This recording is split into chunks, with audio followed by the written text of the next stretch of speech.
We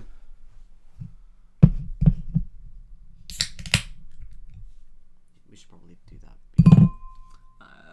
I think that because trackpads are so sensitive, I think we might actually be streaming. Make sure that's muted. Panic. We're professionals. We know what we're doing. So professional. So professional. With our noises and our things and our technical issues. Yeah, sound is our nemesis. Can I just start by saying hello, everyone? Assuming we're streaming. We think we're streaming. It says streaming on this screen, but it's not. It's not previewing that. I suppose I could just get rid of this, couldn't I? I suppose. Yeah. I want to say yeah. Well, I'm not playing this one. I can play this one. We can test. We're going now. But it's still saying the stream status is bad. No, it's good. It's good. Okay. Right, let's look. I'm just going to check the live, and we will see. Oh, I can use a computer. Yeah. We're broadcasting this nonsense at the moment. All a blooper. Yeah, and look, I've done grey lines down the screen. Oh my god! I'm going to go and fix that. So, wow. Why don't you say hello to people? Yes. Wow, I think this is the worst start we've ever done. Hello, everybody, and hello to Fuke, and hello to I keep thinking you're called Krakowitz, but you're not. So apologies, but I can't see the chat. So Canada representing, somebody else representing, possibly, unless you're from Canada also, and of course we have Ronnie from Scotland. Can I get to my chair? Thank you. So, yes, sound is our nemesis, and we'll take just a couple of minutes before we go into everything today. We have a special show. Yes. We have got an actual proper POG film and a POG live cast all in one. How amazing is that? So we'll be doing that in just a moment, but look, let's just explain the sound. As you saw a few weeks ago, I built this kind of boom mic out of parts. Which looks great. Yeah, when we first used it, we had this buzzing sound on it, and that wasn't great. So what we did, I used some connections from our radio gear here to mix this into the hardware that's for our table mic. This little adapter here didn't work. We tried and tried, did not work, and I've now dropped it. Yeah. Like this mic has always worked, but because you have to put it on the table because it's like a little tiny stand, it's noise, and no matter how gentle we are, like I was editing the podcast at the weekend, and you can hear it, like there's huge bass and all that. It's crazy. It's every time we put our drinks down, and we can't do this podcast without a drink. No. I may have overfilled mine. Oh god. I'm drinking mine out of a can because I'm a lad and I'm having lager. That's absolutely uncivilized. Right. Well, it's an American Should we tell lager. people what we've got coming up today? Yes. We are going to have to repeat this yet. We're going to have to repeat what we're doing right now, but properly and more professionally. Yes, for our podcast. Because the podcast hasn't started yet. Yeah, because basically this is not real life and the podcast is. So obviously, however we come across on the podcast is completely real. Yeah. Do you want to clear the message? There's more chat. So yes. We're going to go to a video on estate houses. Hello, Canada. This is Scotland calling, says Ronnie. The cool thing about that is we went to an estate house, a stately home, to film a film that we're going to drop in. Yes. We're going to talk about history versus fantasy. We're going to talk about the Games Expo, which probably means we'll talk about Complas. Yes. We're going to talk about character building and flaws if we've got time. And of course, we'll round off with a little chat about Game of Thrones. The Mad Queen. But we're not going to talk for 40 minutes about that before we get into the episode this week. No, only 35. Yeah. But we still did it in... We had a comment on our videos saying that we spoke for 40 minutes before we dealt with any world building with just Game of Thrones. But the thing is, if you listen to the Game of Thrones stuff, actually we're using it for world building. Yeah, we do sort of some of it dabble and go in and out of I'm cities sorry, we're and nerds. things. But we're nerds. Anyway, the thing is, once Game of Thrones is finished, we're not really going to be talking about it on and on and on. No? And there's No? only one more episode to go. Yeah? So... Yeah. Then we'll talk about Stranger Things. Yes. But, actually, there's one thing that we should announce. Two things we should announce. Community announcements. We should do that once the podcast starts. For that one. You are correct. Yes? Yes. So, let's go to some pre-prepared... But let's talk to us from a week ago. We're going to teleport you back in time to when we were filming at a stately home. No, it should just work. Just work. You Okay. just hit that button, but also you got to hit the play on the other thing because of how we're doing it. Ah, yes. And there's a couple of seconds of blank in which, so you hit play there, and then very quickly go to XSplit and hit the Okay, scene. right. Here we go. Hopefully this works. Thank you, Future Me and Jason. By the way, I love your show. You do great work. Now, let's take a look around an estate house. I thought it'd be a good idea to sort of take a peek back through time. We'll have a look around this house and we'll talk a little bit about it, what it's got and what, how do we use a building like an estate house in our games? Because if you're anything like me, I will put one of these buildings in a game and I will struggle to think of all the rooms it should even have, let alone who staffs it. So that's what we're going to talk about today. And I thought we'd take a little look around one of these houses first to get some ideas and some inspiration. Now, this particular house has quite an interesting backstory, and it's one that immediately makes me think, well, if we've got an estate house in our games, why was that house built? Because this house wasn't a family home. Well, not when it was first built, anyway. It was built by a guy called Lord Christopher Hatton, and he was once the treasurer, the chancellor, that's it, of Great Britain. And he built this house not to live in, because he lived somewhere else in actually a larger house, but that larger house wasn't as grand and as fancy as this.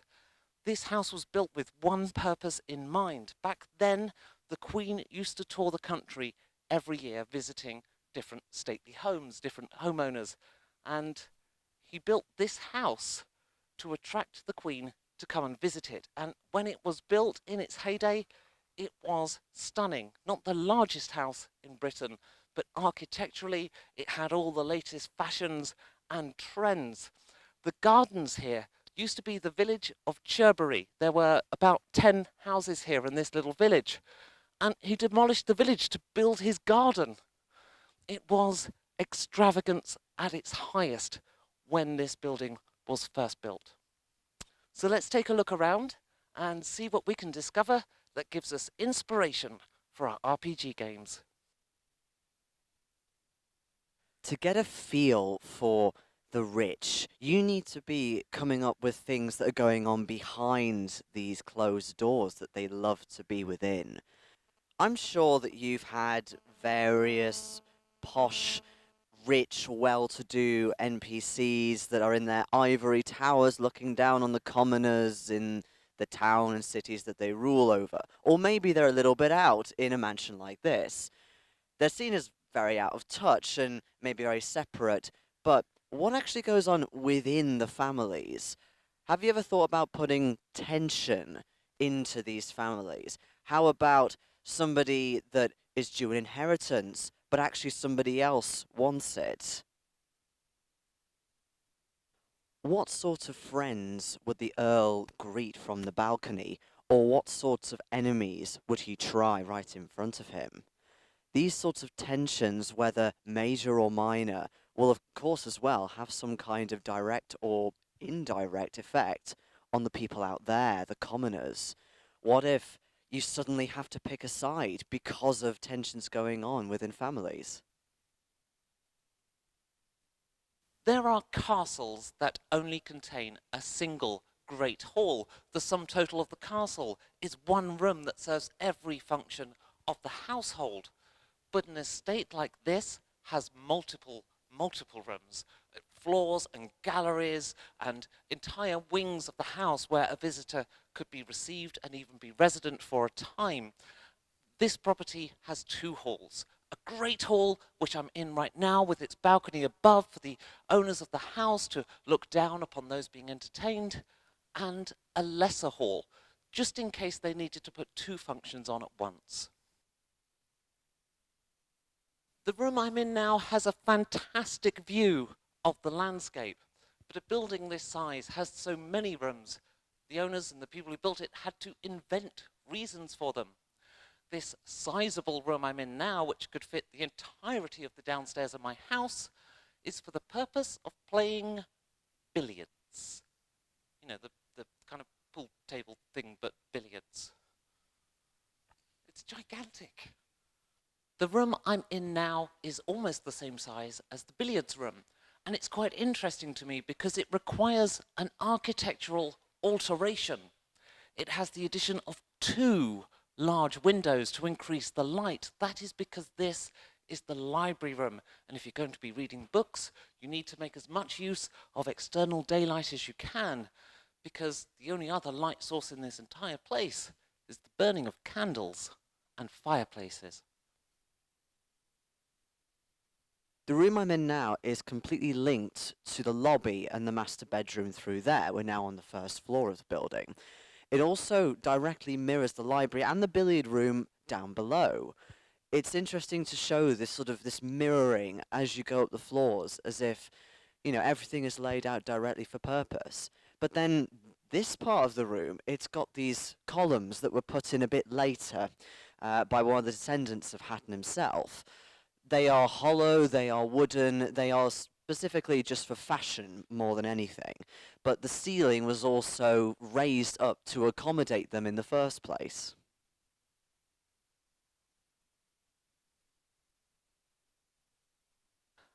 I'm overlooking the outer courtyard from this bedroom area on the ground floor of the West Lodgings. There are 4 bedrooms on the west side of the inner courtyard, which is just through that door there. As we go down these lodgings, I count 4 fireplaces, meaning there are 4 bedrooms here on the west side of the building, all on the ground floor. Above me was a gallery that overlooked the courtyard with grand windows and fireplaces of its own. The other side of the courtyard was much the same, more lodgings. This place had a large number of bedrooms. It could take quite a substantial household. Because Kirby Hall is quite a small estate house, this is one of 5 stairwells, not as many as some of the other palaces around Britain.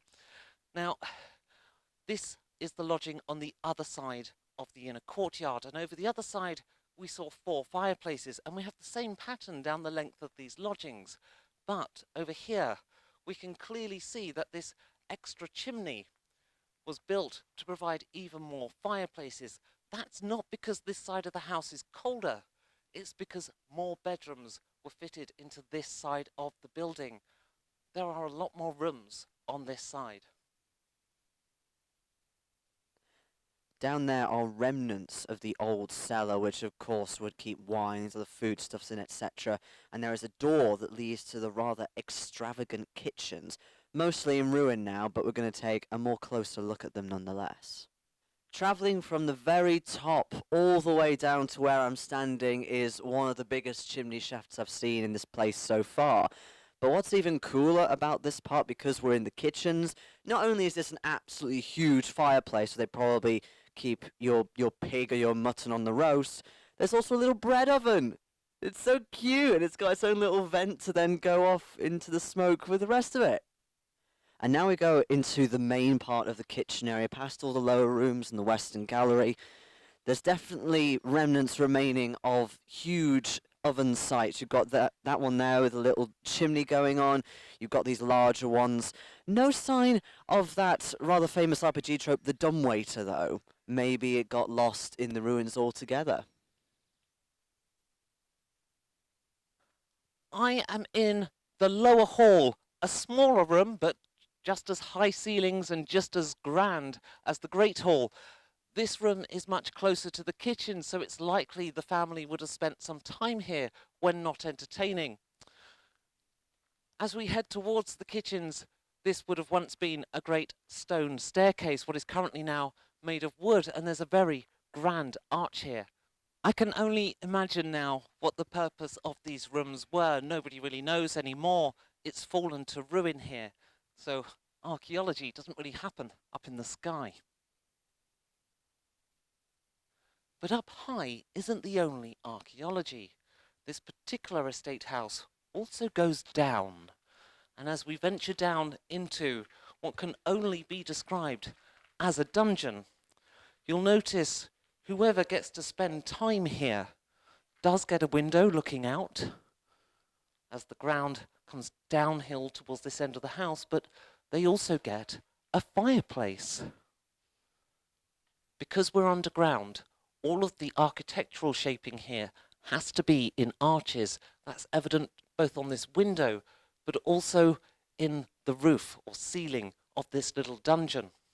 If it was any other such shape, the weight of the building would collapse in on itself, and I'd currently be the victim of what would feel like an earthquake.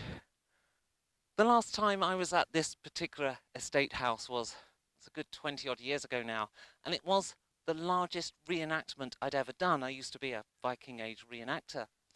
And I was in this field that I'm stood in right now, in the biggest battle I'd ever taken part in. There were about 600 aside in this battle. It was over twice the size of anything else I'd ever done. We do this thing back then where the two battle lines would meet a couple of times, and on the third time we clashed, we'd start taking hits, and we'd fight competitively. Now, I was pretty good back in the day. I practiced and trained regularly to make sure that I was, good on the field. But in this particular battle, I fell victim to a small plague, a bit like a Martian from Wars of the Worlds. I suffered hay fever. And the moment the two lines clashed, I sneezed, and I sneezed, and I sneezed, and I sneezed again. And of course, I was easy prey. I was so busy going, achoo! I wasn't defending or attacking. I died in the first second of the battle. I then spent 20 minutes in front of about 20,000 spectators as a sneezing corpse. Really wasn't my best ever acting. So, luckily today, I seem to have gotten away with it. So, that's it. I hope you've liked our tour of estate houses, and I hope that gives some ideas for your game. So that's it from me from the past, 1 week ago, filming this. I'm going to hand back now to myself in the future, accompanied by Jason. So take it away, future me and Jason. Shazam! And we are back in the studio, and now would be a good time to say hello to our podcast listeners. So for those of you who are listening to this as opposed to watching it on the stream, firstly, we are extremely professional in that we are very organised with our sound and our cameras, etc. But also, we've just been streaming our most recent video, shooting at an amazing stately home. We're going to leave that in the description of the podcast so you can watch that in your own leisure. And here's Becky. Hello. Hi. So, yes, so for those of you joining us from the podcast, it's not really something that could be put into a podcast. It really needs to be seen in video. And I just want to give a quick thank you to English Heritage. They have a no photography policy, but they were very nice. They let us film. They made an exception for us. So we were able to do that. And the site we went to is a site called Kirby Hall. Now, that is, I think, quite an interesting stately home with for one very specific reason. Well, two. Firstly, the fact it was built purely to try and encourage the Queen to visit. Mm-hmm. She never did. Emphasis on encouraged. Yeah. It would have been Queen Elizabeth I. Mm-hmm. She never visited it. During its heyday, it was regarded as having the best gardens in England, and it did eventually get royal visitors. But during the lifetime of the person who built it, Christopher Hutton I, the royal rooms, so there was a room that was set aside, the best room in the house was set aside for the Queen. They were never used. Not once. So they built this home, they uprooted a village, and they never once used the best room in the house. Makes you think, doesn't it? Yeah, there's just the extremes of opulence. But on a nicer, happier note, we have 2 announcements. Oh, we do. We do. So, first thing is that I know that we've been moving the day around a little bit and what have you, but from next week onwards, we're going to be streaming, drumroll, every Friday! Yes. Without fail. Yes. So, well, there will be one fail. That'll be UK Games Expo. Apart from UK Games Expo. And there'll be another fail. That's this Friday because we're streaming Tuesday this week. Yes. But apart from those 2 things, what have the Romans ever done for us? Roads. Yeah, anyway. And the other thing is we have another patron. A fruit bowl. A fruit bowl. So, Yes. I'm going to do the writing this time. Right, so the reason these are being handwritten is because we're out of toner. I have more on order. It hasn't arrived yet. It was on next day delivery. It should have come today. Yes. But anyway, thank you very much to our good friend Phil Bates, who is also going to run an excellent campaign for us now that I've finished my Dreams of a Bygone Age campaign. By the way, on Pair of Geeks 2, that's on a nice playlist, so if you like Call of Cthulhu and haven't watched it yet, I highly recommend it. There are people who are actually saying they're going to binge watch it and stuff, which is thank you. It's gone down well. It's been a hugely entertaining campaign to play in. Thank you very much for running it. And Phil will be running with the same group. Will be running a 5th edition game on the same channel, Pair of Geeks 2, which is our live play channel. If you don't know where that is, just type it into YouTube search or go to our channel page for Pair of Geeks 1 and you'll see it linked. But now you are engraved in ink, so thanks very much for supporting the channel. Well, thank you to all of you. We should read everybody else out. We should indeed. These are the people that make this show possible, and thank you from the deepest part of my heart. You are the most awesome people in the world. It says so right there. Oh, okay, right. I thought it was ladies first. Yeah, you can struggle with Elizabeth's name this week. Well, I may ask her, but I believe it's pronounced Elizabeth Chai-Praditkul. We then have Fuke, who is in the chat, so hello to you. We've got Ormba, Brandon Fishwick. I'm thinking to the end of the week. Become a fruit bowl. Get insulted over your name. Dave Poirier, Jolly Mangina, Mark Threlfall, and Russell Higgins. And Phil Bate. Yes, and Phil Bate, but we introduced him first. Yeah. Okay, so... And hello as well to Zombie Dave. Yes, Zombie Dave in the chat. Hi, person. Zombie. We Hello. should, in fact, catch up on the chat because we've been streaming a while. There's been a little bit of possible heart attacks because I thought that the video wasn't streaming, but it actually was. So Zombie Dave was saying, looks beautiful, full of potential. I believe that was in reference to Kirby Hall. Yes, it was a very beautiful house. And Ronnie gave us a heart attack here. This was the moment all panic set in the Pair of Geeks studio. Do not put in live chat that the stream isn't working until you've refreshed your browser, guys. Yeah. So we'll just stream buzz. Thank you for confirming everything was fine. Yes, thank you so much, Fuke. Yeah, you can keep going a little bit more through it. And then lo and behold, refresh your browser. Okay, and then fireplace in the dungeon. Well, here's the thing. I mean, I called it a dungeon in the video because why the hell not? There was also some children who overheard you calling it a dungeon, and they decided to go in there for about half an hour. Yes, so we couldn't film. We had to wait. Yeah. Because although English Heritage gave us permission to film, we weren't allowed to sort of move people on. We had to... Especially children. Yes, we had to let them do their reasons. thing. But so we had to sit and wait. And of course we're a film crew with our big camera equipment and sound gear and all this kind of stuff. So the kids wanted to play around it. Well, having said that, there was a slightly older girl who said to one of the younger kids, "Oh, don't go over there. They're doing a shoot." Except he interpreted that to mean that we were literally shooting people. So he said, "Don't go in there. It's dangerous," and it was adorable. But at the same time, it's like, can you please go away so we can film?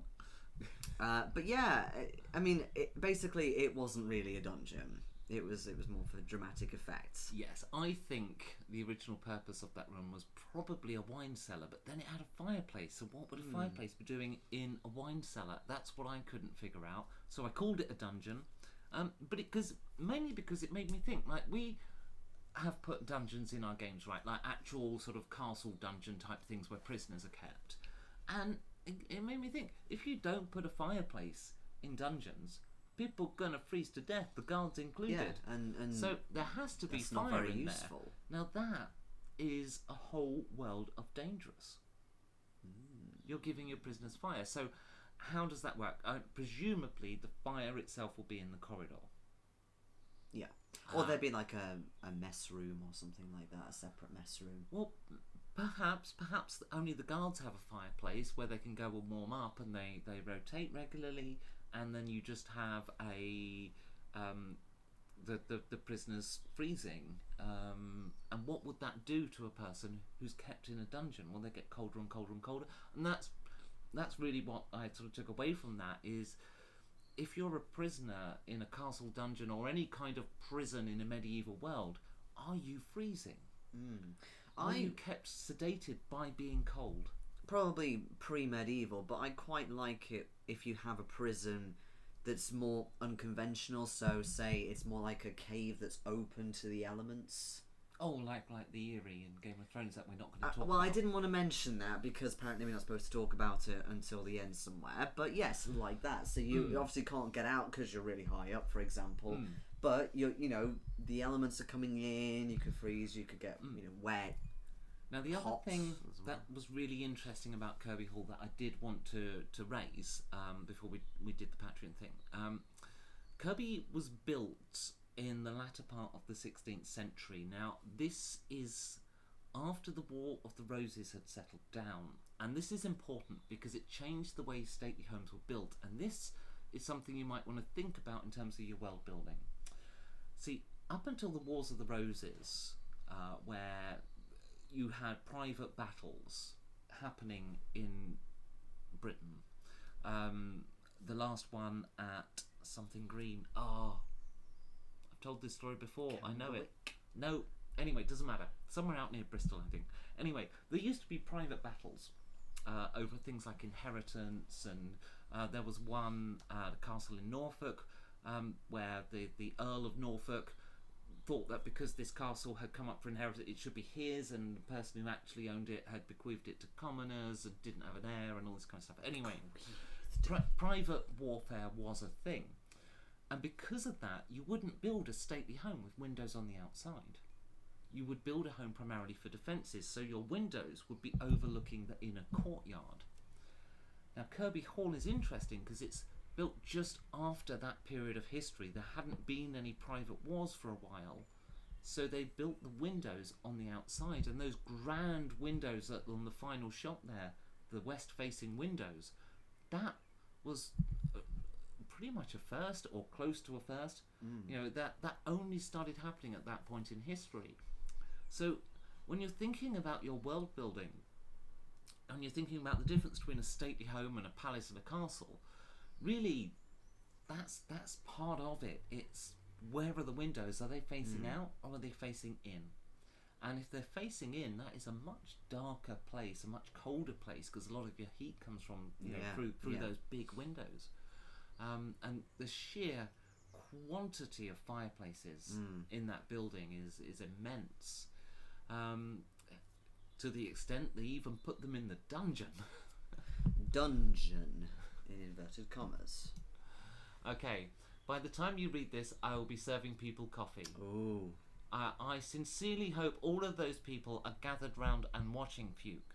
And that's it on chat. We've actually caught up.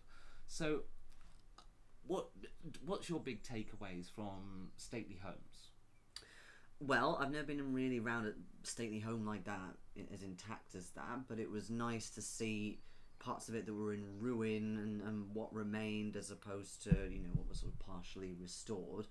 I thought that pillar room was really kind of quirky. It's like well, yes, it's fashionable to have some pillars, so let's just put some in. Yes, to the extent they actually raised the roof to install some Roman pillars. But they were wooden. In the same vein, we didn't talk about it in the video, but it's the same with the stairs, in that they made the stairs out of oak, but they made them in a way to mimic stone. Yes, they put a kind of a coating on them so they looked like stone stairs. Now, one of the things that was interesting about that column room, because the columns weren't installed until, was it the 4th Christopher Hatton? Because there were 4 Christopher Hattons who owned the house. Christopher something Hatton, yes. Yeah, so I think it was the 4th who put the columns in. Now, the first Christopher Hatton who built the house, though those obviously the columns weren't there, and that room with the columns attaches to a lobby, which has a stairwell, but then it attaches to a retreat room, which internally attaches to the main bedroom. Now, I believe that was the royal bedroom, the royal suite. So it was actually 4 rooms with its own private staircase as the master bedroom. And I think our entire house would have fitted in the master bedroom and the sort of the retire room. It would have got the getaway room type thing, which I suppose would have been a private lounge. Just the scope of it is phenomenal. Now, as I mentioned in the video, that was a house that was built to try and attract the Queen for the visit. This is again something I thought was interesting for world building. So not only was this room reserved for the Queen's use, although she never used it, never even visited the house, but that was a very deliberate thing that was done. The best room was reserved for the Queen in a number of houses, and the reason for that is when the Queen arrived to visit a stately home, she essentially took over as head of the house. That house was hers while she was there, and whoever owned that house would of course be giving up the best rooms and everything else and being essentially subservient to the wishes of the Queen. The Queen would say, well, let's have tea now, and that was it. That was when tea was served. It wasn't, but it's like 3 o'clock in the morning. Yeah, but it wasn't up to the people who owned the house to entertain the Queen. The Queen did what she wanted. Yes. Also, looking at the aerial photo of the estate and the garden, so the bits where they completely dug up, the village and stuff. Well, obviously people on the stream can see, but on the podcast they can't. But yeah, the size of it, but also just the fact it's just a garden with a couple of statues in, and the fact that used to be a village is really quite tragic. That is indeed the main garden on the, let me see, that's the south side, that's the west side of the house. What isn't visible in this photograph at all, and we didn't actually look around them, is the garden is about 5 times the size of that and continues south. Yes, it is. It is, but at the same time, it's all sort of, because there's hedge mazes and all sorts. Yeah, but they were just being grounds for the Queen to roam around in, should she have actually turned up. Yeah, but she didn't. So it is tragic that they did that. I think it's more tragic it fell to ruin, that particular building. And this is an interesting thing, because stately homes got built after Kirby Hall. There's one just round the corner from us that we didn't bother filming at for numerous reasons. But they'd fall to ruin, and different ones would get built. Or it wasn't like, oh, I want a stately home, that one's available and it's quite nice, I'll go buy it. That the land had to be there in the first place. Yeah, people would want their homes where they wanted it, and that means that there has always been in Britain a large number of ruined stately homes, and I think that's interesting from a world building perspective as well, because these things are massive. Kirby Hall dominates the area of Corby that it is in, and it's a huge thing. Like, the grounds are just so vast, and yeah, it was in ruin has been in ruin for hundreds of years. It was only actually sort of actively maintained for 100 or so years, and it eventually fell to ruin when the last person who owned the house, the woman married somebody who didn't have much money. What did they call him? A waif. Yes, a waif. A waif husband. Yes, and there's this picture of her dramatically fainting or something like that when she finds out the news. And it fell to ruin, and it never sold on, and eventually it ended up as a heritage site. So Ronnie Bradley has said, "I find stately homes such a great setting for intrigue and mystery, and has often been a setting in both my steampunk and my Cthulhu games." I was going to say, if you haven't got one of these in Castle Falkenstein, you're doing it wrong. Well, I played in a game that Ronnie ran that had a stately home in it. That was the Blue Rose. It was indeed. And I remember it had a library room. The interesting thing for me was... Yes, sorry, I was tapping my glass there. The interesting thing for me, though, was the arrival. So, we didn't look at them, but there are stables. But if you look at the... There was a spiky chain. No, that was on the farm field nearby. Yeah. But it was still funny. So you go down this big, long drive. You see, you eventually turn a corner to see it close. So the way it had been designed, everything was shielded behind trees and stuff, and you turn a corner. Which is quite normal for manor houses, actually. Yeah, and you see the big wall and a gate that you go through. You go through that gate, you are then in the outer courtyard. Now the outer courtyard has a big turning circle and a road that goes straight on. And the idea is you drive up the turning circle, you go on the sort of second exit, as it were, you come around and you stop and get out of your carriage in front of the loggia. I'll explain the loggia in a minute. I didn't know on the day, but I've looked it up since. Okay, so you get out of the loggia, your carriage driver then completes the circle and drives on to the stable building through the other gatehouse. So there are two gatehouses. I think I heard a sub. Yay, thank you. So there are two gatehouses. And you see, when I've done a stately home in a role-playing game, I never thought about this stuff. And I never thought about there being two damn courtyards, There's always there's kind of a front door. Because my experience of houses is they begin at the front door, but it just so isn't the case with a proper stately home. So at that point you were going through the loggia. So what is a loggia? Or you're walking underneath it, the main kind of entrance into the inner courtyard. So not every building has a loggia. They were popular at the time Kirby Hall was built. There is a palace not too far from us, Broughton, that has an external loggia. Oh right, okay. So it's on the outside frontage of the building. Now a loggia is essentially a part of the building that has no external wall. It's not enclosed. Okay. So that sort of front wall of the north end of the house is a loggia. There would have been some rooms in it, I think, on the first floor in parts, but mostly that was for walking under the arches and observing the inner courtyard. Yeah, we noticed while we were there was lots of mentions of observing things. So you walk through somewhere or go through the gallery or you walk into this and you observe it. Yes. Like, do these people not read books? Well, if you can imagine there being a party in the inner courtyard, having a party outside, the medieval equivalent of a barbecue, and the loggia might be nice to get some shade but still be outside.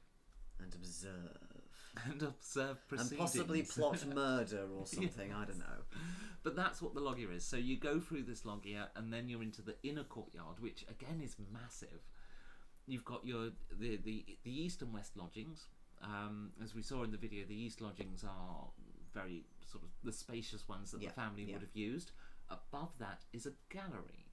The gallery is just this big room you can walk down and observe the inner courtyard. Again with the observing. Yeah. I imagine there'd have been lots of paintings in there. Yeah. Hence the name gallery. That's my thinking. Or maybe the twist was, when you look out of the window, that's the pictures. It's like a metaphor. because obviously you're just looking out of a window, but that's what. No, there'll you're be looking portraits of the family, and I they'll know. position them so they get good light and everything else. So you go down, through the gallery, and the other side, the West lodgings, were a lot more rooms for your lesser guests, those who are guests and being entertained by the family. Yes. There was a small staircase there as well, presumably yes. for them to go up separately, so you're not going through. Yes, but I think actually upstairs was more lodgings. Yes, it was, but as in, rather than kind of go across the courtyard, possibly, you just nip round and then go up the stairs. There's another important distinction. If you're going to use an estate home in your games, I think there's another important distinction to be made when we say, and the reason it is called a lodging rather than a bedroom, is it's more than a bedroom. So a bedroom will have a separate area to retire to that's private, that isn't your bed. Because reasons. Yeah, and this is such a contrast to buildings that were from Wars of the Roses and earlier, where they built castles, where an entire family might be in one room. So, and then as you get to the southern end of the house, and that's where all of the kitchens, the two halls, and various other rooms for which the purpose has been lost. You've got the billiards room, the library, and of course the main bedroom south facing, reserved for the Queen. So yeah, that's it. So that's, I hope, from that, the video and what we've just spoken about here, I hope that gives you some tools to use in your games to really make stately homes feel like a stately home. So Ronnie says, oh yes, definitely used in Falkenstein. Glad my Blue Rose game went down well with you. So it's not that I read like a 3-year-old, but the screen is a long way away. Yeah, but I can read it fine. I think you just need your eyes tested. I do. I need new glasses. I haven't had these tested in about 6 years. Yeah. So yeah, that's stately homes. Do you have any other thoughts? Not really, apart from what I've already reiterated in the video itself, in that, make sure that your stately homes and what goes on in them will affect the outside world somehow. Give it that intrigue and mystery, as Ronnie was saying as well, that then kind of causes a ripple effect. And then, how are the peasants affected? Oh, well, just in case Queen Elizabeth I shows up, we're going to bulldoze your houses down. That's a good example. Yeah, there's an observation mound in the garden. Oh yes, there is. Where you can walk onto this observation mound to get a better vantage point of them and observe things. Yes, but that mound is actually the site of the church. So they dug up a lot of bodies from that mound, from all the graves. Ooh, that wouldn't go down well with the church. Well, they had to move the graveyard as well. Excuse me. Yeah, but this is like the 16th century. Everybody believed in God back then. The church would have been compensated, I'm sure. Oh yeah, that's true. Yeah, good old corruption. The and peasants stuff. have probably just moved on, but the church would have been compensated. Yeah, but you know what I mean. Like, surely they thought, if we disturb the bodies, then when they, come out and haunt us or something. Oh, the families of the deceased wouldn't have got a thing. I'm not talking about families of the deceased. I'm talking about the people who ordered the grave diggings. It could be a premise of an adventure there, that a house becomes haunted by the graves that were disturbed by the Lord's opulence. It also could be that because the dead were buried there and then there are gardens there, that you then get undead plants. Yes! This is a recurring thing. Hello, McRowick. Or McCravets. McCravets. Yeah, sorry. Possibly. Well, they say they dug up. They say they dug up the graves. Well, the reason I know that is there's documented evidence of a large number of bodies being removed from that particular part of the site when it was first installed. I imagine that there are still graves down there. McCravets says, would save a lot of time if they just moved the headstones and then fibbed about the rest. Oh dear. Yeah, but I think you're dealing with such extreme wealth in this case. But then that's how you get a whole passel of angry ghosts, isn't it? But yeah, I think there's an adventure in that. One I suspect Ronnie will run soon. Hi, Peter Moore. How you doing? Hello, Peter Moore. I think Peter is new to the channel. I don't Yes. recall seeing that avatar before because I mostly go by Same with avatars. Zombie Dave as well. Zombie Dave I've seen before. Okay. Yes. Well, I haven't seen you for a while, so welcome back. But anyway, shall we move on to our next topic? Our next topic is excuse me, that's the beer. Is belching from beer, apparently. Well, it is quite cheap beer. History versus fantasy. Okay. So this is a topic that came up lately, on t old internets, or ye old internets. Yeah, this whole idea of like history being like, it's a fantasy game, just do the fantasy, don't worry about being historically accurate, all this kind of stuff, and this this kind of idea of, look, it's just a fantasy, go with it. And of course, long-time viewers of this channel will know I'm very much into my history. I just dragged Jason around a stately home to film this episode. We had a nice picnic as well, though. We did. But I have a sort of view on history. I use it to inform my games and improve them, or I try to. And I think the more you know about history, the more you learn. And as I mentioned earlier, I've done stately homes where I've just basically started at the front door and not really thought about these little details, like they want to make sure the first thing you see as you arrive at this place is a wow factor, so the drive goes right up close, then turns, and it's big reveal. I didn't think about that stuff. I didn't think about outer courtyards and inner courtyards until I went and had a look around a stately home to get inspiration. And so I think that helps. It helps you put more detail, more flavour, and that gets more role playing out of your group. Yeah, if you can explain, describe things in more detail. Because why should you have to have a degree in architecture or something to know where the rooms are and have to design them? Just have a look at one yourself and just nick bits. Yeah, absolutely. And the other thing I think history is great for is inspiration. You see, during the course of this stream, we've looked at history and we've sort of spawned ideas from it, and history is amazing for that. Having said all of that, I get a lot of ideas from history. Game of Thrones is based on War of the Roses. Yes, of course it is. Sorry, Wars of the Roses. But without dwelling on the topic for now, later we'll get to it. So history is fantastic for that, but at the same time, I think there is something to be said that the argument against history is, look, just have fun at the table. Yeah, well, you can. I think I have achieved both. That's a short statement. Would you like to expand? Well, I know that you like to do things with, say, castles and stately homes, and you talk about battles and stuff, and there's that historic thing. But for example, with not the Dreams of a Bygone Age, but with other Call of Cthulhu scenarios I have run, I have found a lot of inspiration and nicked a lot of stuff from history. The fact that Call of Cthulhu is a very kind of gritty system, it's horror, it's not this sort of big high fantasy sword and sorcery, what have you. It makes things seem more real, more grounded.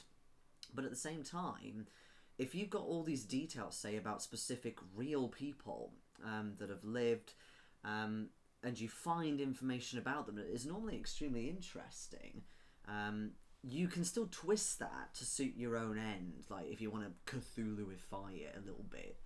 And there's that, like for example, in my Edward Elgar game, so much of the background surrounding Elgar and the other NPCs was all historical. Completely historical. There were literally only a couple of things I tweaked just to make sure that one of them turned out to be a bad guy working for the great old one and what have you, because obviously that didn't really happen.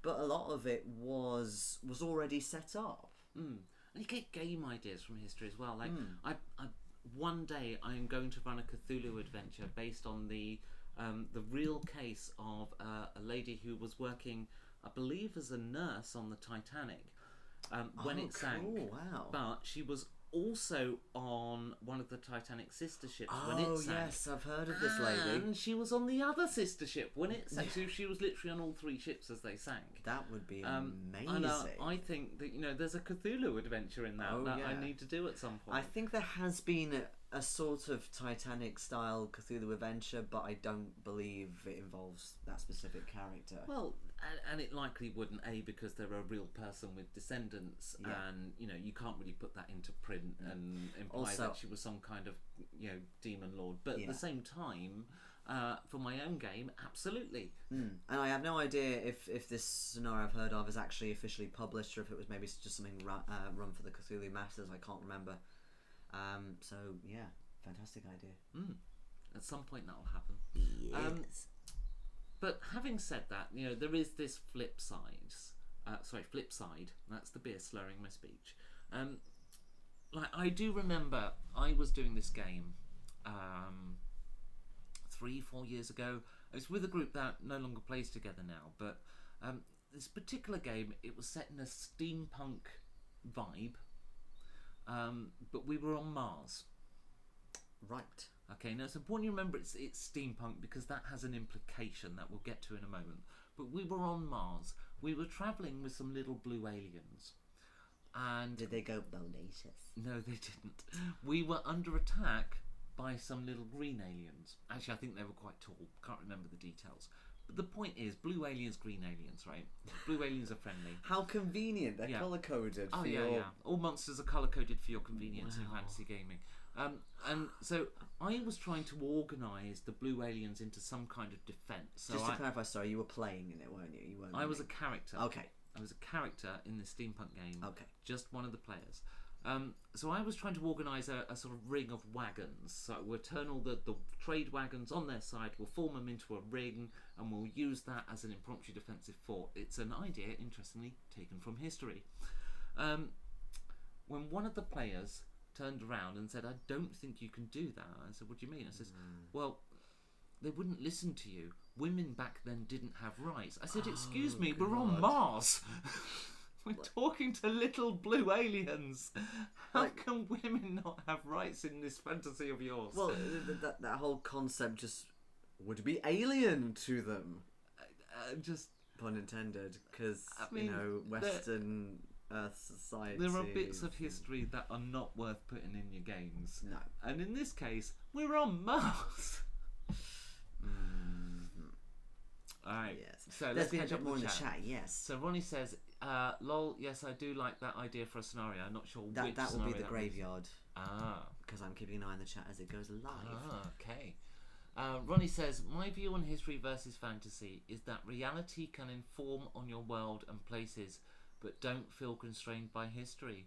And, I think that's a fair assessment. See, I would encourage everyone to look at history and learn from it. But yeah, don't be bounded by history. Absolutely. No. Just be mindful of the curse of all historians. Yes. I don't think I even need to say what the curse is. I think we all know, don't we? Mm-hmm. Peter Moore says, love your channel, especially about D&D. Thank you. D&D. We do talk about that sometimes. We love your viewership too, so thank you for that. Yes. Hello, Malisu32. Yes, hello, Malisu32. I'm glad you said that first, because I was going to totally read a word in the wrong order. Or it could be Mailsu. Malzu? I don't know. Or could it be Leet, so the 3 would be an E, and the 2 would be a Z, so it's like Male Zeus? Male Suez. I'm thinking sort of a Zeus thing going. I'm feeling the Zeus. Zeus vibe. I've got this down as Malisu32 is basically a Greek god. Not Greek. Zeus. Yeah, yes. Zeus was Greek. Zeus yes, sorry. is Greek. That was the alcohol talking. Right. But yes, I also encourage you to go out and learn your history. If you want to set your game, say, in the 19th century, if you want to do it, medieval times, obviously with medieval stuff, there's sort of a lot of fantasy tropes and things in place, but don't be afraid to go and research a castle or, something grounded in reality. I'm designing a War of the Worlds mega game at the moment. Yes. Now I've got to be careful how much I say here, because at least 2 people who are going to play in that game do watch this. So, but as I was doing the research for this, and here's the thing, doing research, historical research on a fictional thing. So the first thing, obviously, was listen to the songs in the album I didn't remember and read the lyrics of some of the others, because it's, I'm basing it on the musical War of the Worlds. And so I've got some ideas for that, things I'd put in.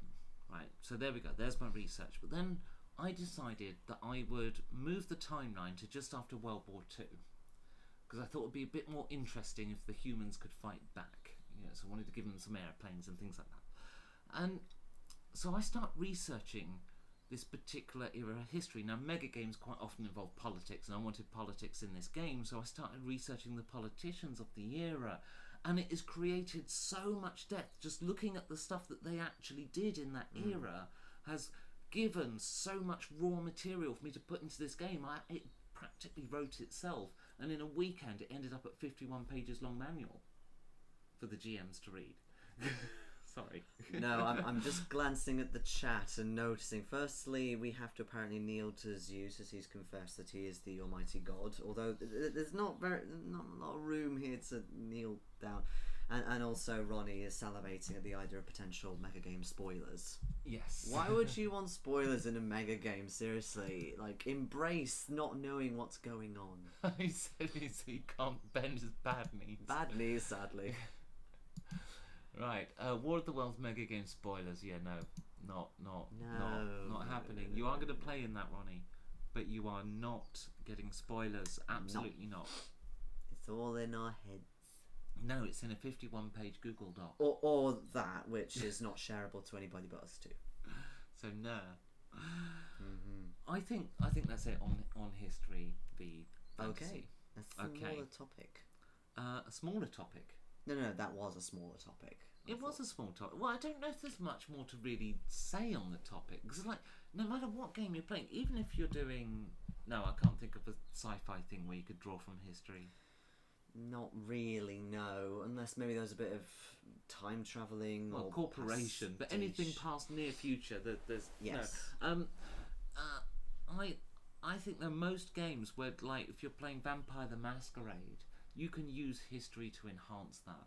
I know a lot of people play Vampire in the modern day, which I think is wrong. Like, you're playing an immortal character. If you're doing a campaign of Vampire the Masquerade, people tend to play it, and I've never understood this. When people play Vampire the Masquerade, they tend to play these highly political games within one coterie, one vampire clan. Yeah. Right? And it's modern day and it's urban, and you've got the whole kind of Blade style nightclub thing going on, all this kind of stuff. Yeah. Right? What's wrong with that? There's nothing wrong with it, but the genre gives you so much more scope. You're flipping immortal. The way I play Vampire, and I've done it twice now with Vampire the Masquerade. I've played it twice and I'll probably never play it again now, but I started each time in the deepest, darkest parts of the past, and then every different story arc you do in a different point in history, and you go through time. Because you're immortal, by just playing modern day Vampire, you've basically ruined the one cool part about being a vampire, because you're immortal. I've only played so then in the future adventure where somebody says, like the fall of Rome, and you go, no, not at all, I was there. And yeah, but I've only played the video game, and that they sort of use the excuse of, you're bitten in modern day and you become a vampire. So before you were not immortal and now you are. But I've never played an actual RPG campaign of Vampire Masquerade. It's the same with LARP. They do the same thing. You get these political things, all focused around one period of time. And that's my issue with it. It's why play a game where you're an immortal fixed in one period of time? That just seems to me that you're just not doing the one thing that character's meant to do, which is live forever. Meanwhile, though, Ronnie says he's looking forward to the mega game. You damn well better be. It's going to be awesome. Then again, Ryan's made an interesting point. He says about sci-fi, depends. A game like Fading Suns was sci-fi, but heavily influenced by the medieval period and ideology. That instantly made me think of Firefly, which of course is the Wild West. Yeah, and there's a small RPG. I can't remember for the life of me what it's called, but it basically combines knights in shining armor with sci-fi. Okay, that sounds a lot like David Cartwright's book. It does, Camelot yeah. 2050. It is very similar to that. I don't believe it's the same person who wrote it, and it is a fully fledged RPG, but it's sort of small publication.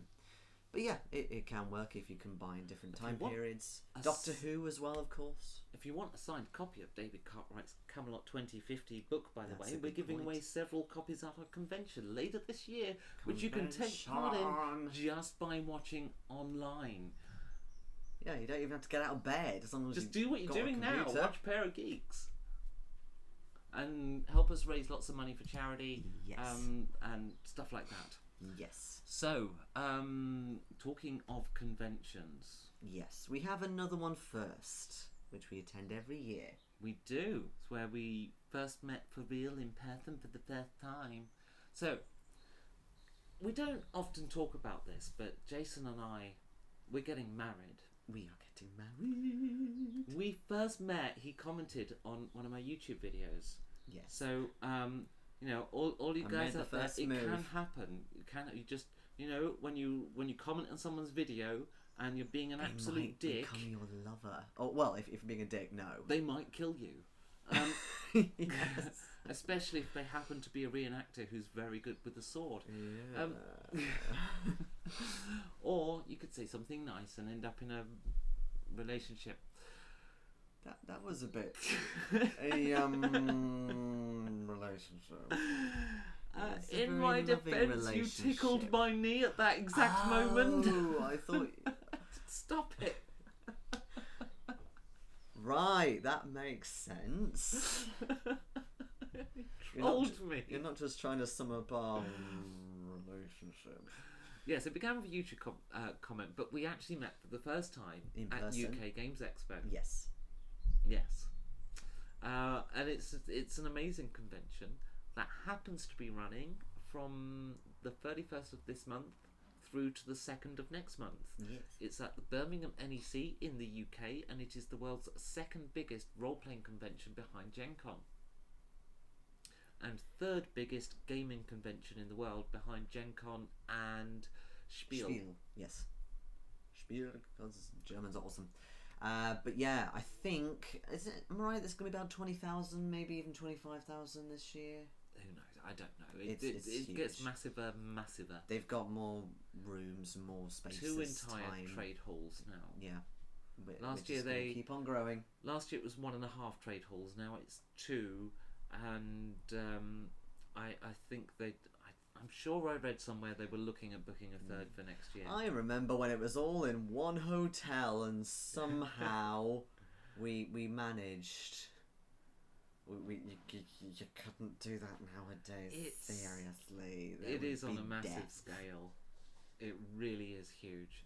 And Gen Con is bigger, which is just like wow. But also, it's really cool in that there's lots of different things. There's role-playing games, board games, obviously. There's like open game where you can play whatever the hell you want. There's even a mega game this year.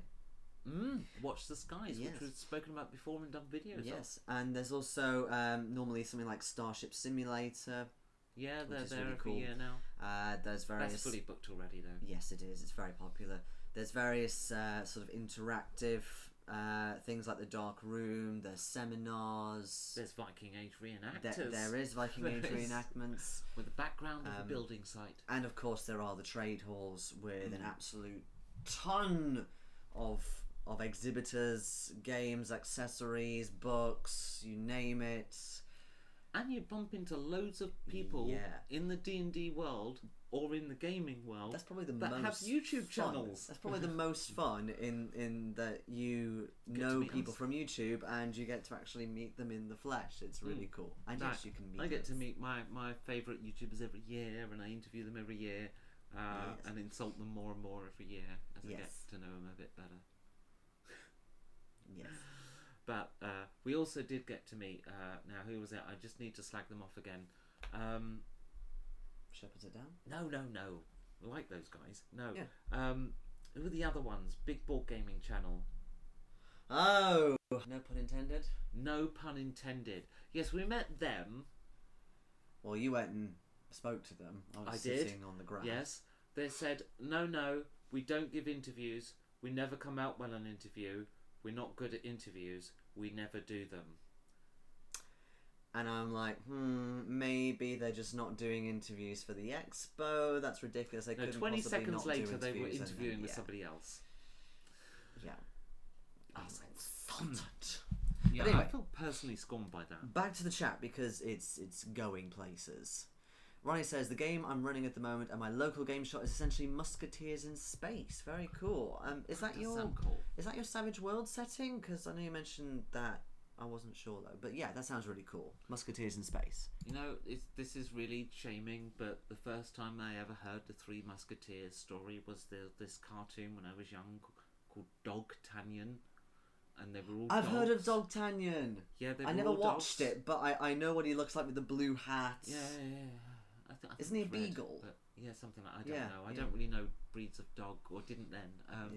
Yeah. I barely remember it, but yes, everything was dogs. I do remember Dogtanion. Yes. That was back then. It was a thing, and they did a lot of characters as dogs, like cartoon characters as dogs. Yeah. Yes, I think so. But anyway, Shaming. McRabbit says once in Future King, it was an amazing engine setting. I am not familiar with the RPG of it, but apparently you can get it on drive-through. Okay. All right. We'll take a look. Ah, Melas232 is from Germany, and Spiel is indeed in Essen. Yes. I nearly went one year as an exhibitor many years ago. I have not been to Germany for some time, and I have never been to Essen. I hope it's nice. I know they've got a motorbike racing track there with a weird first turn. Oh. It's the limit of my Essen knowledge. Yeah, where I'm I'm sorry. from, there's a motorcycle track as well. Yours is bigger. Yes. Dice Tower actually do seminars. Yeah, they always at have a seminar Expo. each Yeah. year. True 20, the campaign setting is called. Is there a Lux conversation Aeternum. I'm missing here? Because that appears to be an answer to a question I didn't ask.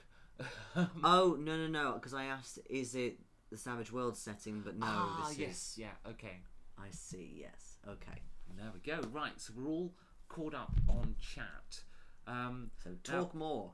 But anyway. Now, we do have other topics, but I notice we've got about 27 minutes left. If So- we're keeping to time. Yes, so I'd actually kind of like to drop this topic here off the end. Okay, let's... So that we can talk about this one, which Yes. probably won't last 27 minutes. We'll probably still get to that one. Yes. We're looking at our plan here, and we're being the producer whilst broadcasting. The executive producer. Yes. Let's take a little moment now to talk about The Mad Queen. Game of Thrones. We are up to Season 8, Episode 5. Well, we finished episode 5. Spoilers ahead. The night So- is dark and full of spoilers. Penultimate episode. Yes, indulge me for a moment whilst I talk about battle strategy.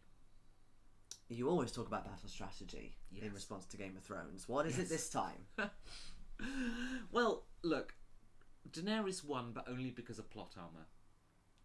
Quite literally, because whenever the North / the Dothraki tore into the Golden Company with their insanely expensive armour, they just battered it like it was cardboard.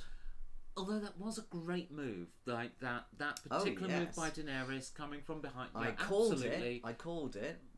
Can't fault that particular action. But Also- seriously, the armour. No, well, first thing she did was engage the fleet. Yes. Now, they tried to show her doing it properly this time by coming out from the sun. Frankly, just approach those ships from behind and low, you're more likely to Yeah. get less hurt. So it's not like they were in a defensive formation or a circle or anything like that either. So they weren't protecting each other.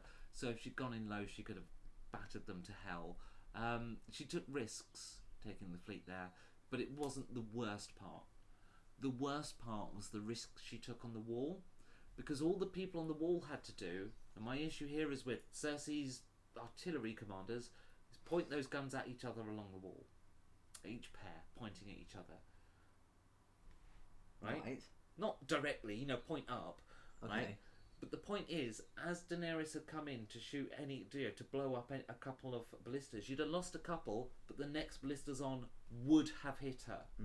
She should have got away with that 0 times and taken 2 ballistas with her. She should not have survived taking all the ballistas out. That should have been what her infantry were for after she blew the hole in the wall. They should have taken the walls, not run pointlessly through the city that she was busy burning. Well, at that point, she wasn't even busy burning it. All they were doing was they were meeting the Lannister army. There was also... But the Lannister army didn't have any archers except for on the walls. So yes, they should have just gone up and dealt with the archers and the ballistas. Send the infantry to deal with that. Yeah, the foot soldiers couldn't have gone up the narrow steps. There were too many of them. As in Lannister soldiers. Yeah, I mean, look, it just... Not really, anyway. Bad. Like, and why attack the civilians? Alright, I know she's mad and burn them all and everything, but it didn't make any strategic sense. Not strategically, but again, the fact that she's gone through so much, and can I just point out, like, every season she has done something at least malicious. Like, she's burnt people, crucified people, she's made her dragons, eat and torture people. This is every season. Yeah. So why can't she burn people in King's Landing? Okay, but from a strategic command point of view, I would have used a dragon on the fleet, sure. The fleet was laid out wrong. It should have been in a circle. Yes. She should have gone down on the deck. She's not and a approached commander. low. I would have. I liked the taking out the wall from behind to breach the walls. Excellent use of your aerial advantage. Rubble onto the Golden Company, eviscerate them. Great. No, good move.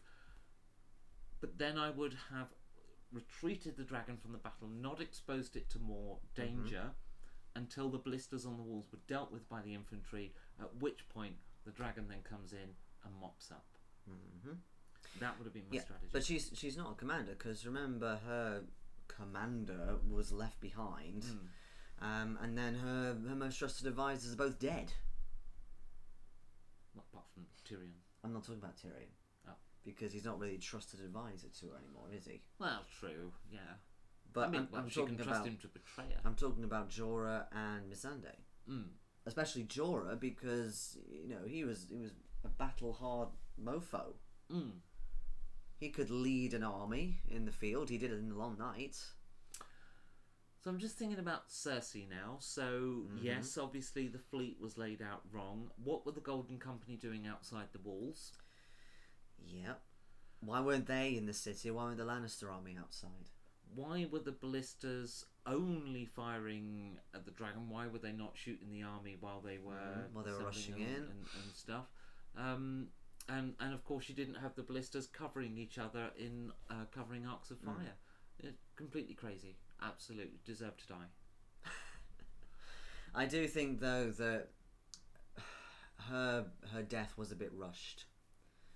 They could have played it out more. I liked that twist on the whole I did too. Prophecy thing. I'd also like that, but as in the whole kind of being with Jaime at the end and stuff, it was only a few minutes. Why didn't they to make room for Clegane Bowl? Okay, if they dragged it out longer, I mean, it would have just been a mopey scene of a brother and sister kissing each other. Okay. What are they going to do? Make another baby? Yeah, okay. Clegane Bowl was very good. I like that. Fight was very predictable. Like, you knew that the Mountain would lose his helmet straight away because we were going to see his face. To be honest, I actually didn't expect that at all. I'm surprised you didn't expect that. No, It's pretty much template Hollywood. I thought, well, yeah, but I don't think in Hollywood. I thought that they would keep everything on to show how cold and non-human he was. He was just this thing in armor. They weren't going to reveal anything. That's my line of thinking with it. So the fact that the helmet's come off and he looks like Have that. you ever watched a film before? Because what they do is they get the heroes to take the helmets off. For those in the podcast, this is me looking straight at the camera, not impressed. It was obviously that was going to come up straight away. I did like the fact he got stabbed through the face because, of course, helmet off. Yeah. And was still going. Yeah. That was cool. Yes. Didn't see that one Yeah. before the fight. Well, Santor lasted a long time as well. He was thrown around. He was sort of I tell you what, battered. though, He was stabbed a couple of times. for the elite guard of the Queen, I have to say that armor, that really their pissed me armor, off. not very good. This is what I'm saying. All the armor of the Golden Company, the Lannisters, and these elite people with their extremely heavy-duty plate armor, cardboard. Yeah. He just sliced through it like it was nothing, and he took down 5 of them when he was at the bottom of the stairs. That never happens. Yeah. Also, like just a point of view, if these guys were elite guard, why didn't they immediately shield wall? They all died as individual fighters, not as a cohesive elite fighting unit. Mm-hmm. Yeah. Just saying. Whereas there was another elite guard of Lannisters back in season 5 that were actually okay. They did move as one unit against the cultists and the Sparrow and what have you. Like, they had better formation and stuff, whereas now these guys, whatever. I don't specifically remember their tactics, so I'll take your word on that one. Well, they at least moved together. They didn't have big shields, but they didn't just, like, spindle off towards whatever was attacking. So yeah, that's my thoughts on the battle. Obvious now what happens next. Jon rebels, gets killed by Daenerys. Arya kills Daenerys. Gendry for king. Hashtag Gendry rules. Part of me wants Podrick to be king. But... yeah, because Podrick would be awesome. Right, so that's... I think that's it on Game of Thrones, isn't it? Yeah. Do we have time to talk about this last point, or should that be a video in its own right? I think... yeah, I think we should I think that's a video in its own right. Yeah. Which means we've been saved by a chat. Ronnie Bradley, because the writers are going sadly for what is cinematic rather than what is real. Well, obviously, like when I talk about the battle strategy of what I would do different on Game of Thrones, obviously I'm commenting on a film and it's dramatised for film, and not realistic in any sense of the word. Yeah. But there is definitely, the writing has shifted on Game of Thrones away from the whole slow-paced George R.R. Martin thing into quick, let's wrap it up, show Disney what we can do for Star Wars, and then go and make that. But even then, Martin wasn't always slow-paced. What happened was he would stir the pot of tension, and it would slowly bubble and brew up until it reached boiling point. It came to a head, and suddenly, boom. That's it, like the Red Wedding. Huge release, but what the current guys are doing is release. Yeah. In a very cinematic, film-esque way. Yeah, what really pisses me off is it's come about that HBO apparently gave them 10 episodes for this season, 10 episodes for the previous one, and possibly even another series after that. And they decided, nope, we can do it in far fewer episodes. Yeah. Fewer because Stannis. And then go make Star Wars. Yeah. That's really what it's at. They didn't want to make it no more. Really disappointing. Why don't they have just handed the reins over? I don't know. Yeah. I don't know. I think they wanted to prove to Disney what they could do for Star Wars. Maybe. And don't get me wrong. I mean, as film entertainment, I'm finding it entertaining. Yes, me too. I was very engrossed, especially in the last episode. It's a different show to the one we've watched previously. Yeah. It's not the same thing. Dare I say, it does remind me a lot of The Last Jedi. Yes, The Last Jedi was very different to the previous Star Wars, Yes, wasn't it? but also, for me personally, I was extremely engrossed in The Last Jedi when we watched it first in the cinema. It was like one of my favourite... It's a much better film than Force Awakens, Yeah, hands down. one of my favourite ever experiences ever in the cinema. But then, when you kind of step away from it and you start thinking about it, you think, actually... There's that. Why did they do it that way? Why did this happen? Oh, look, it's not perfect, and there are flaws in that film. But you know what? That whole 30-minute sequence that everybody hates, where they go off to that other planet, I didn't mind that. It all ends in a dead end. I like to see the heroes fail occasionally because I'm so sick of Hollywood films where the heroes always win. Yes, me too. But do you know what I mean? In that you kind of you go in and you experience it, but then when you come out and think about it, it becomes different. You see it in a slightly different light, perhaps.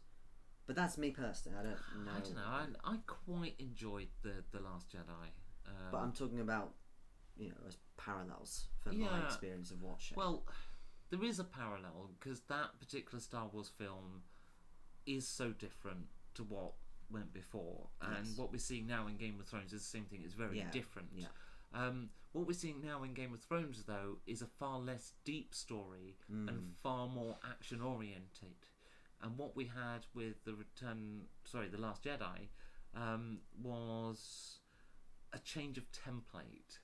It was a different kind of change. Because I found The Force Awakens utterly fucking droll. It was just a copy of Episode 4. And it wasn't new or innovative. Oh, look, the Death Star's now the size of a planet. Oh, my God. Oh, look, Han Solo dies. There's kids got daddy issues. As if every fucking piece of popular culture in the universe that isn't about a father and son dynamic. So tired of that trope. Yes. And I came away from The Force Awakens saying, you know what, first time I saw it, I quite enjoyed it because it was nice to have Star Wars back, but I didn't want to watch it again. I have seen it again since, and it bored me senseless. And there's no other Star Wars film that bores me senseless. At least Phantom Menace. Like, I went back to watch it a second time to understand what Jar Jar said. Because when I saw it in the cinema first time, the sound was so bad that I couldn't actually understand him, so I had to go back for a second viewing. But the best Star Wars film, of course, of all time is Empire Strikes Back. Obviously. But I did quite like The Last Jedi. So Ronnie says Sansa as queen. I really hope Sansa comes descending upon King's Landing onto Daenerys with her own army. Maybe she brings more of the Eyrie army as well. Perhaps. Maybe. But I like that I thought idea. Jon had most of the fighting That's Northerners true, with yeah, him. they did.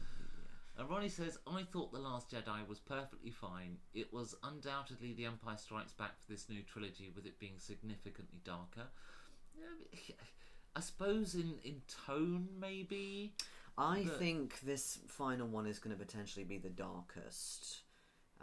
Because firstly, we've got George Lucas actually working with J.J. Abrams. That just means we get another variant of Teddy Bear. No, I'm talking about he is tying little remnants from the prequels to Episode 9, which I'm really excited about. And we'll get another type of teddy bear. I hope we get a young Senator Palpatine, although he's not going to be senator at that point. The actor is getting somewhat older. Yes, so they'll potentially use another actor. Maybe. But yeah, I hope we get, Chief Palpatine as he was when he was younger, and the whole Darth Plagueis thing and stuff, please. What, it's a flashback so awesome. to it or something? Yeah. Okay, so you want a flashback to his days as an apprentice? Yes. Right. It's important because there's the whole thing with the Dwarty and Snoke's ring and all of that stuff. But can I ask, if you're seeing him as still alive, as an alive character, as I suspect he is, in some way, he's either alive or come back or something, do you want him to have aged since his last appearance in Return of the Jedi? Yes, although I see him, because of the dark side energy, he's sort of harnessed. He kind of doesn't age in the same way. But there's a lot of theories going around at the moment, kind of tying to a couple of the Legends books, apparently, where he actually goes into another body. So the theory now is that he was actually Snoke, and he was just controlling Snoke. Which is why when he died, it didn't matter, because he could get another body. Yeah. But yeah, we will see. In which case, he kind of becomes unkillable. Yeah. That's a problem. I think Kylo Ren will eventually turn to the light. Well, of course, it's the last one of the trilogy. There'll be a redemption thing. I was going to say, do you think that they'll kill off Leia? But then I suppose they kind of have to. They pretty much do. And the problem is, it's J.J. Abrams as well. And as much as Hollywood and segments of the public seem to love him, I can't think of many things he's done that I think, yeah, that was so much better than I thought it would be. Yes. I think it's going to be just another Star Wars film, and that scares me a little bit. Yeah. I'd rather have that surprise that the last film was. Yeah, I don't want it was to be definitely predictable. Surprising. Yeah. You know, I've seen a lot of Star Wars films now. I don't want to predict everything. Well, isn't there like 3 more coming in 2020? Yeah, and they're by the Game of Thrones directors, which means it'll be loads of off-screen surprises. Oh, you didn't see this coming? That's because you didn't establish it, dickheads. Yes. Any hoo-ha. So I'm not actually looking forward to them that much. Okay. But I think that is a good place to wrap up. Yes, having just called the Game of Thrones directors dickheads, I think. I'm sure we're not the only ones. Yes. Okay, awkwardly then, I guess it's time to say goodbye. Look, thank you everyone who watches this channel. When I said last week that we needed 12 more subscribers, no, was it? Yes, it was 12 more. It was about 12, last Friday. It then rapidly became we needed 15 more. Mm-hmm. The time of just before going live, we needed 11 more. Mm-hmm. God knows what you've done right now. So, you know, we're getting there. We've got to get 3,500 for the Expo, or all my business cards live. Also, and the business cards are important because we use that to attract sponsors for the convention that raises money for the Butterfly Project. So subscribing's important, guys. Yes. Thank you also for Patreon. We're up to 9 Patreons now. Thank the you most so wonderful much. people in the world. It's not been a wall, babe. You're supposed to put it back on the wall. Oh, I'm sorry. But right, for that, I'm going to read their names out again. Okay. Thank you so much. Elizabeth Predical, Fuke Enterprises, Amber, Brandon Fishwick, Dave Poirier, Johnny Mangina, Mark Throwfall, Russell Higgins, and Phil Bate. Thank you so much. Cha-ching from the submachine. Awesome. We need 10 Patreons because I want 10 because then I can say I've got. I know digits. you want 10. Yes, I'm greedy. I'd also like a new computer. But also, for those of you who subscribe, you'll be able to get our stream now every Friday. Because for those of you who didn't join us at the start, we are streaming now every Friday. Apart from this one, and apart from UK Games Expo. Apart from those 2, and apart from our wedding potentially, when that comes around. Okay. But yes, every Friday. Yes, Friday night is your POG night. Come join us for a live cast starting a week Friday. Mm-hmm. And thank you as well to those listening on our podcast. To Malleus in Germany, Auf Wiedersehen, Gute Nacht, and to the rest of you, see you later. Ta-ra, guys. Thank you. Bye-bye. Bye. Bye. Got to keep saying bye because I didn't actually have the screen up with the button. Bye-bye. I don't know where it is.